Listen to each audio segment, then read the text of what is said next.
नमस्कार दोस्तों, स्वागत है आपका हमारे YouTube चैनल जी के ट्रैकर पे। देखिए फ्रेंड, आज के वीडियो में हम बात करेंगे जो हमारी एक सीरीज है उत्तराखंड जी के बुक वाइज MCQ सीरीज। जैसे आप जानते हैं, इसमें धामी जी की पुस्तक हमारी अभी चल रही है और अभी तक हम 61 क्लासेस इसमें कवर कर चुके हैं।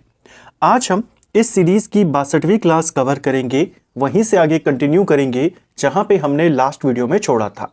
लास्ट वीडियो में हमने नदी तंत्र को कंप्लीट किया था और उत्तराखंड की मिट्टियों से संबंधित सवालों को शुरू किया था। आज मृदा वाले को चैप्टर को भी कंप्लीट कर जाएंगे और उत्तराखंड की जो कृषि है, यहाँ की सिंचाई है, यहाँ की भूमि है, भूमि के प्रकार हैं, उनके MCQs हम स्टार्ट कर देंगे। अगर आपने हमारी इससे पहले की क्लासेस को नहीं देखा है तो प्लेलिस्ट से आप उनको देख सकते हैं। तो चलिए दोस्तों, आज की वीडियो को शुरू करते हैं। आज का हमारा पहला सवाल है, शिवालिक पहाड़ियों के निचले ढालों पर पाई जाने वाली मृदा जो चूना और लोहा तत्वों से युक्त होती है, क्या कहलाती है? तो शिवालिक पहाड़ियों के निचली ढालों पर कौन सी मिट्टी पाई जाती है और इस मिट्टी में चूना और लोहा की ज्यादा मात्रा पाई जाती है? ये मिट्टी होती है दोमट मिट्टी। दोमट मिट्टी हल्की चिकनी मिट्टी होती है, चूना और लोहे से भरपूर यह मिट्टी होती है। कृषि कार्यों के लिए इसे उपयोगी माना जाता है और शिवालिक पहाड़ियों के निचले ढलानों पर, निचले इलाकों में ये पाई जाती है। ठीक है, निम्नलिखित कथनों पर विचार करें। पहला कथन, टर्सरी मिट्टी शिवालिक और दून घाटी में पाई जाती है। क्या ये सही है? टर्सरी के बारे में हमने बात करी थी कि ये उत्तराखंड में कहाँ मिलती है, ज्यादातर शिवालिक वाले इलाके में और दून घाटी के इलाके में। तो पहला सही है। दोमट मिट्टी शिवालिक पहाड़ियों के निचले ढालों पर मिलती है, ये भी सही है। अभी हमने देखा भूरी मिट्टी चूना युक्त होती है। देखिए, जो भूरी मिट्टी होती है, उत्तराखंड में जो हमारे जंगल हैं, वन है, वन की जो भूमि है, वहां पर ज्यादातर किस प्रकार की मिट्टी मिलती है? भूरी मिट्टी। वनों की भूरी मिट्टी इसको कहा जाता है। इस मिट्टी में जैव तत्व जो होते हैं, जीवाश्म जो होता है, वो ज्यादा होता है, लेकिन चूना और साथ में फास्फोरस इसकी इसमें काफी कमी होती है। तो ये वाला कथन गलत है, केवल पहला और दूसरा ये आपके सही है। ठीक है, तो वनों की भूरी मिट्टी में चूना और फास्फोरस की कमी होती है, जैव तत्वों की अधिकता होती है। अगला, उत्तराखंड में तराई मृदा के बाद दूसरी सर्वाधिक उपजाऊ मृदा कौन सी मानी जाती है? तो उत्तराखंड में तराई मृदा को सबसे ज्यादा उपजाऊ माना जाता है। गन्ने के लिए, धान के लिए काफी अच्छी यह मिट्टी होती है। इस मिट्टी के बाद दूसरी सबसे ज्यादा उपजाऊ मिट्टी जो उत्तराखंड की मानी जाती है, उप पर्वतीय मिट्टी को माना जाता है। ऑप्शन सी हमारा सही आंसर होगा। जो यह उप पर्वतीय मिट्टी है, उत्तराखंड का जो मध्य इलाका है, मध्य भाग है, वहां पर यह ज्यादा पाई जाती है। ठीक है, तराई मिट्टी के बाद इसे सबसे ज्यादा उपजाऊ उत्तराखंड की मिट्टियों में माना जाता है। इसमें भी जीवाश्म की मात्रा ज्यादा होती है। अगला, भूगोलवेत्ता डॉक्टर SD कौशिक ने कुमाऊं हिमालय की मृदा को कितने भागों में विभाजित किया है? तो देखिए, जो प्रसिद्ध भूगोलवेत्ता हैं SD कौशिक, इन्होंने कुमाऊं की मिट्टी को कितने भागों में विभाजित किया है? इन्होंने कुमाऊं की मृदा को, कुमाऊं हिमालय की मृदा को 3 भागों में विभाजित किया है। गढ़वाल हिमालय की मृदा को इन्होंने 4 भागों में और कुमाऊं हिमालय की मृदा को 3 भागों में। गढ़वाल हिमालय में 4 कौन कौन से हैं? तो गढ़वाल में 4 हैं आपके शिवालिक दून क्षेत्र की मृदा, निम्न हिमालयी क्षेत्र की मृदा, उच्च हिमालयी क्षेत्र की मृदा और अल्पाइन। इन 4 भागों में इन्होंने बांटा, जबकि कुमाऊं हिमालय की मृदा को 3 भागों में बांटा, कुटिल, उपरांव और तलाव। ठीक है, अगला, उत्तराखंड में ईजर या इजरान भूमि से क्या तात्पर्य है? तो देखिए, उत्तराखंड में जो ईजर या इजरान भूमि है, इससे क्या तात्पर्य है? अभी हमने देखा कि उन्होंने मिट्टी को इस वर्गों में बांटा है, डॉक्टर SD कौशिक ने। यह भूमि के भी प्रकार हैं। उन्होंने कुमाऊं हिमालय को कुटिल, उपरांव और तलाव 3 भागों में बांटा। जो कुटिल भूमि है या कुटिल भूमि की जो मिट्टी है, यह ऐसे क्षेत्र की मिट्टी है जहां पर जो भूमि है वो पथरीली है, अनउर्वर मिट्टी जहां पर पाई जाती है, यानी अनउपजाऊ मिट्टी, बंजर भूमि एक तरीके से, और उसी को ईजर या इजरान कहते हैं, ऐसी भूमि जो खेती योग्य नहीं है। तो ईजर या इजरान क्या हो गया? वन उपांत क्षेत्र की पथरीली और अनउर्वर भूमि जहां पर खेती नहीं की जा सकती। ठीक है, उपरांव मृदा के संबंध में कौन सा कथन सत्य है? चलिए देखते हैं। यह पर्वतीय मृदा में सबसे अधिक उपजाऊ होती है, क्या ये सही है? तो देखिए, पहला कथन आपका बिल्कुल गलत है। हमने अभी देखा उन्होंने 3 वर्गों में बांटा भूमि को या मिट्टी को, यहाँ की उपराऊ, तलाऊ और कटी। इनमें सबसे जो उपजाऊ होती है वो तलाऊ भूमि होती है, न कि उपराऊ, या ये वाला गलत हो गया। यह पूर्णतः सिंचित भूमि होती है, गलत है। इसका नाम है उपराऊ भूमि, यानी जो नदी के तल होते हैं उससे ऊपर की ये भूमि है जहां पर नदी का जल डायरेक्टली पहुंच नहीं पाता, इसीलिए यह क्षेत्र कैसा रहता है, ज्यादातर असिंचित होता है। ठीक है, इसे लोम मुद्रा भी कहा जाता है और यह कटिल से 2 गुना उपजाऊ होती है, ये बिल्कुल सही है। कटिल जो भूमि है ये तो पथरीली भूमि है, यहाँ पे तो खेती होती नहीं है, लेकिन जो यह उपराऊ है, भले ही यहाँ पे सिंचाई की व्यवस्था नहीं है, लेकिन आप यहाँ पे खेती कर सकते हैं। पानी को आप कैसे भी करके ऊपर तक पहुँचा सकते हैं अलग अलग सिस्टम के माध्यम से। तो नेचुरली सिंचाई की सुविधा उपलब्ध नहीं है, लेकिन बरसात का पानी यहाँ पे आ सकता है, तो खेती यहाँ पे होती है। और जो बंजर भूमि होती है इजरान या ईजर, उससे यह दोगुनी अच्छी होती है और इसी का अन्य नाम है लोम मृदा। तो ये आपका बिल्कुल सही होगा। यह केवल नदी घाटियों में पाई जाती है, ये वाला भी आपका गलत हो जाएगा। ठीक है, यह भूमि पर्वतीय ढालों पर ज्यादा पाई जाती है, ना कि ज्यादा नदी के घाटों पर। यह ऊंचे इलाकों में पर्वतीय ढालों पर ज्यादा आपको मिलती है। अगला, सिंचाई सुविधा और राजस्व निर्धारण के आधार पर पर्वतीय मृदा का सबसे अधिक उपजाऊ क्षेत्र कौन सा है? तो पर्वतीय मृदा का सबसे अच्छा उपजाऊ क्षेत्र, सिंचाई सुविधा भी सबसे अच्छी कहां पर होती है?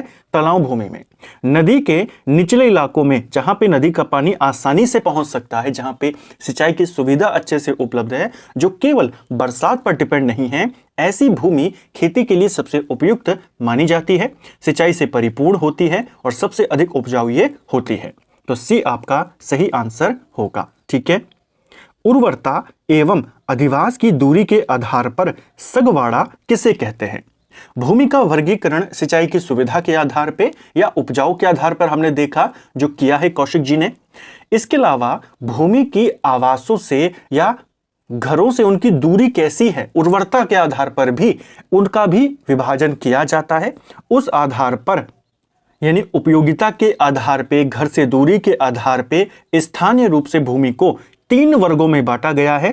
इसमें एक होती है बिचलिया भूमि, एक होती है घर्य भूमि, एक होती है बुणिया। इसे बुणिया करना यहां पर। ठीक है, बुणिया भूमि, जो बुणिया भूमि है यह वनों की लगी हुई भूमि होती है, जंगलों से लगी हुई भूमि होती है। बिचलिया भूमि गांव जहां पर बसे हुए हैं और जो जंगल है उसके बीच की जो भूमि है वो बिचलिया आ गई। और घर्य भूमि जो बिल्कुल घर के सामने की भूमि होती है, घर के नजदीक की भूमि होती है, यानी गांव के नजदीक की भूमि, उसको कहते हैं घर्य। यहीं पर लोग ज्यादातर खेती यहां पर करते हैं। बीच वाली भूमि पर कभी कभार हो जाते हैं, धान वगैरह यहां लग जाते हैं, और जंगलों की भूमि एक तरीके से इस पर खेती उतनी नहीं होती। जो सगवाड़ा है ये घर की भूमि को कहा जाता है। ऑप्शन सी सही आंसर होगा। ये काफी अच्छी उपजाऊ भी होती है, स्थानीय तौर पर इसे सगवाड़ा कहते हैं। तलाऊ, उपराऊ और कटिल भूमि के बीच उपजाऊ उपन का सही क्रम क्या है? यानी इन तीनों में सबसे उपजाऊ कौन सी है, फिर उसके बाद कौन सी है, फिर कौन सी है? सबसे कम उपजाऊ तो कटिल है, तो सबसे आखिर में तो कटिल भूमि आएगी। कटिल से थोड़ी अच्छी होती है उपराऊ, और उपराऊ से बहुत अच्छी होती है तलाऊ। तो ऑप्शन ए आपका सही आंसर होगा। उत्तराखंड के 4000 मीटर से अधिक ऊंचाई वाले घास के मैदानों में पाई जाने वाली मृदा के संदर्भ में कौन सा कथन सत्य है? 4000 मीटर से ज्यादा की ऊंचाई वाले इलाके जहां पे घास के मैदान पाए जाते हैं, वहां पर जो मिट्टी मिलती है उससे रिलेटेड आपको कथन दिए हैं। जो वो मिट्टी होती है उसे अल्पाइन चारागाह मृदा इस नाम से जाना जाता है। यह मृदा अत्यधिक अम्लीय प्रकृति की होती है। क्या ये सही है? पहला गलत है। यह जो अल्पाइन चारागाह मृदा होती है क्षारीय होती है। ठीक है, इसमें कार्बनिक पदार्थों की मात्रा बहुत कम पाई जाती है। यह भी गलत है। इसमें कार्बनिक पदार्थ काफी ज्यादा होते हैं, भरपूर मात्रा में होते हैं। यह हल्की क्षारीय होती है और इसे अल्पाइन चारागाह मृदा भी कहते हैं। यह आपका बिल्कुल सही है। वायु अपक्षय के कारण इसमें नमी की प्रचुरता होती है? नहीं। हिमानी अपर्दन के कारण, ग्लेशियरों के अपर्दन के कारण इसमें नमी की कमी होती है। ये वाला भी आपका गलत है, केवल सी वाला आपका सही होगा। ठीक है, उच्चतम पर्वतीय छिछली मृदा के अपरिपक्व होने का मुख्य कारण क्या है? देखिए, जो उच्चतम पर्वतीय छिछली मृदा है उत्तराखंड के उचले इलाकों में, जहां हमारे ऊपर के जो जनपद हैं पिथौरागढ़, चमोली, उत्तरकाशी, वहां पर यह मिट्टी पाई जाती है। उच्चतम पर्वतीय छिछली मृदा, यह मृदा जो है अपरिपक्व इसको माना जाता है, खेती के लिए अच्छी नहीं होती। वनस्पति का भी यहाँ पे अभाव बहुत ही कम होता है, यानी बहुत ही वनस्पति का भी यहाँ पर जो अभाव है वो बहुत ज्यादा है, यानी वनस्पति बिल्कुल भी नहीं होती। इसकी जो परत होती है वो काफी ज्यादा पतली होती है। जो पर्वतीय छिछली मिट्टी है ज्यादातर ये ग्लेशियर्स वाले इलाकों में, यानी उत्तरकाशी, चमोली, पिथौरागढ़ के उचले इलाकों में पाई जाती है। इसके अपरिपक्व होने का जो मुख्य कारण है वह अत्यधिक शुष्कता और वनस्पति का अभाव। वनस्पति इस इलाके में बिल्कुल नहीं पाई जाती, जिस वजह से यहाँ पर जो अपरिपक्वता है, उर्वरता है, इसमें बिल्कुल भी देखने को नहीं मिलती। मृदा के लाल रंग के संदर्भ में निम्न कथनों पर विचार करें। लाल मिट्टी को लेकर के अब दो कथन है। देखिए, लाल मिट्टी पहाड़ों की ढालों पर असंगठित रूप में पाई जाती है। तो देखिए, जो लाल मिट्टी है ये उत्तराखंड में एक इंपॉर्टेंट मिट्टी है। ये पहाड़ों की ढालों पर या उत्तराखंड में पर्वतों के किनारों पर हमें देखने को मिलती है। यह मिट्टी एक तरह की असंगठित मिट्टी है, यानी यह मिट्टी जो है हमें एक जैसी नहीं मिलती कि एक जगह की लाल मिट्टी है तो एक जैसी मिलेगी हर जगह। हर जगह इसकी जो बनावट होती है, बजरी का इसमें हिस्सा हो गया या इसकी चिकनाई हो गई, वो अलग अलग हमें देखने को मिलता है। यह अलग अलग मिश्रणों से बनी हुई होती है। तो पहला तो बिल्कुल सही है कि यह असंगठित रूप में पाई जाती है, एक रूपता इसमें नहीं होती। मिट्टी का लाल रंग उसमें मौजूद फेरिक ऑक्साइड के कारण होता है। यह क्वेश्चन जीएस में भी कई बार आया है कि लाल मिट्टी का लाल रंग होने का कारण क्या है। तो उसमें जो फेरिक ऑक्साइड मौजूद होता है उसकी वजह से यह मिट्टी लाल होती है। ठीक है, तो यहां पर पहला और दूसरा दोनों स्टेटमेंट आपके सही होंगे। अगला, सबसे निम्न श्रेणी की कृषि भूमि को राजस्व अभिलेखों में क्या कहा गया है? तो सबसे लो क्वालिटी की जो कृषि भूमि होती है उसे राजस्व अभिलेखों में उलखेड़ी, ऊखड़, खील, इन सब नामों से जाना जाता है। इसके अलावा कटील नाम हमने ऊपर देखा, इसे ही ईजर या इजरान कहते हैं। ये क्या है? ये सबसे कम क्वालिटी की कृषि भूमि होती है, या एक तरीके की ये बंजर भूमि कहलाती है। ठीक है, यहाँ पर जो सिंचाई है या यहाँ पे जो उर्वरता है बहुत ही कम देखने को मिलती है। इसे अलग अलग नामों से जाना जाता है, कटेल, खेल, उलखेड़ी, उखेड़ी, ये सब नाम इसी भूमि के हैं। उत्तराखंड की 3 प्रमुख फसलें कौन कौन सी हैं? तो उत्तराखंड की फसलों वाले चैप्टर में, उत्तराखंड की सिंचाई वाले चैप्टर में यहाँ की भूमि के बारे में अब हम बात करेंगे। देखिए, उत्तराखंड की 3 इंपॉर्टेंट फसलों में सबसे इंपॉर्टेंट फसल है हमारी गेहूं। गेहूं के बाद आता है धान यानी चावल, और फिर आता है गन्ना। ऑप्शन सी सही आंसर होगा। ठीक है, टॉप 3 फसलें पूछी जाती हैं। इन तीनों के बाद नंबर 4 पे कौन सी फसल आती है? नंबर 4 पे आता है मंडवा। ठीक है, उत्तराखंड के किस जिले में सर्वाधिक कृषि योग्य भूमि है? तो उत्तराखंड में सबसे ज्यादा कृषि योग्य भूमि ऊधम सिंह नगर में है, और सबसे कम कृषि योग्य भूमि रुद्रप्रयाग में है। तो इसको आपने याद रखना है, सवाल पेपर में बना हुआ है। जैविक खेती को बढ़ावा देने हेतु उत्तराखंड जैविक उत्पाद परिषद का गठन कब किया गया था? तो जैविक खेती को बढ़ावा देने के लिए उत्तराखंड जैविक उत्पाद परिषद की स्थापना करी गई। यह स्थापना 2003 में करी गई थी। ऑप्शन सी सही आंसर होगा। यह है परिषद। अगर पूछेगा जैविक कृषि विधेयक ये कब पारित हुआ? तो जैविक कृषि एक्ट पारित करने वाला उत्तराखंड देश का पहला राज्य था। यह अधिनियम 2019 में पारित हुआ था। अधोलिखित का सुमेलन करते हुए कूट के द्वारा सही उत्तर का चयन करें। एक तरफ कृषि से रिलेटेड कुछ इंपॉर्टेंट तथ्य है, दूसरी तरफ उनकी तिथि। नई कृषि नीति की अधिसूचना, इसे कब जारी किया गया? तो जो नई कृषि नीति थी इसे जारी किया गया था 2011 में। यह उत्तराखंड राज्य बनने के बाद उत्तराखंड की पहली कृषि नीति थी। नई कृषि नीति उसके बाद 2018 में भी आई, लेकिन यह पहली कृषि नीति के बारे में पूछ रहा है, तो इसका आंसर है 2011-12, इसी वित्तीय वर्ष में आई थी, यानी पहले का होगा 4। उत्तराखंड सीड सर्टिफिकेशन एजेंसी, जो उत्तराखंड सीड सर्टिफिकेशन एजेंसी है, इसकी स्थापना 14 मार्च 2001 को होती है, यानी दूसरे का हो जाएगा 3।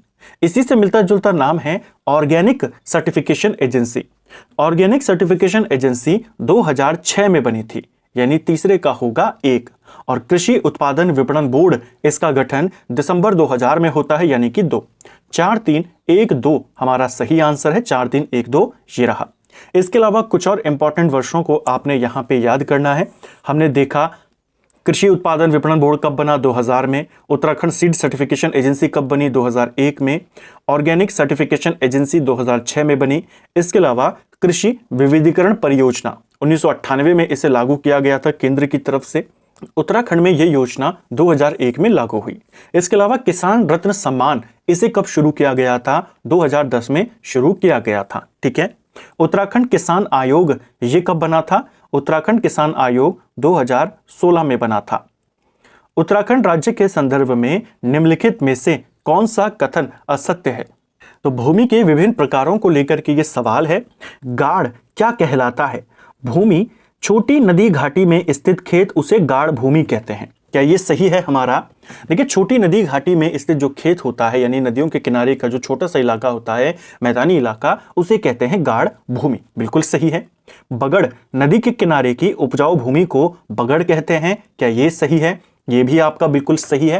पूछा भी जाता है बगड़ क्या है, नदियों के किनारे का जो उपजाऊ मैदान है, उपजाऊ इलाका है, उसे बगड़ कहते हैं। छोटी नदी के किनारे का जो है उसे गाढ़ भूमि कहते हैं, और बड़ी नदियों के किनारे जो बड़े समतल मैदान है उसे बगड़ कहते हैं। खिल या कटील जंगल से लगी बंजर भूमि, बिल्कुल सही है।